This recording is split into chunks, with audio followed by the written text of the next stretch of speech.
Ben, how do I convince my Australian boyfriend that universal health care is horrible? He likes you, but won't waver on health care. You and Cenk, my old boss, exactly. not a huge fan of, really got into this. Yeah, we debated healthcare. this. So the Australian healthcare system is, if I'm not mistaken, more like the Canadian system than it is like the British system, meaning that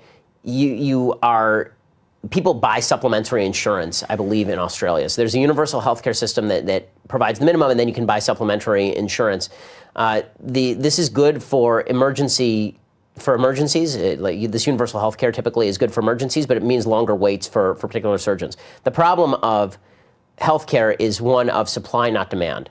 It seems like everybody is trying to look for demand-side solutions to supply-side problems. If you actually want to create more of a supply of healthcare, you actually need to allow the free market to operate just like it does in every other area of Western life.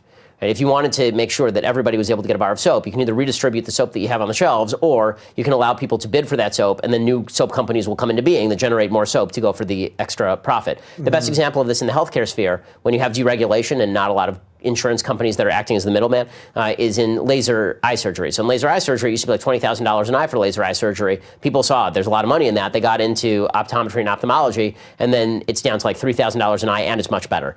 That's because there's actual price transparency. The biggest problem with the American system is that there's no price transparency. If you walk into your doctor's office today and say, I want an x-ray, they will not give you a price. They don't know the price. They don't know what your insurance company will say. It's all messed up. So there are a lot of, I think the reason people like universal health care is because it's simple in concept. Meaning I walk into the doctor, and the doctor either takes care of me or tells me to come back in 8 months with my hip replacement, and he'll take care of me, and I don't have to worry about anything after that. But the simplicity is sometimes a mask for lesser service. The best framing that I've seen of this comes from Dan McLaughlin in National Review. He basically says that there are a few things that you can have in healthcare, but not all of them. So you can have universality, quality, or affordability. Those three things, right? So everyone can have it. It can be affordable, or it can be quality. You can have two of those three things, he says, but not all three, right? And so I would assume that Australia has universality and affordability, but not necessarily quality.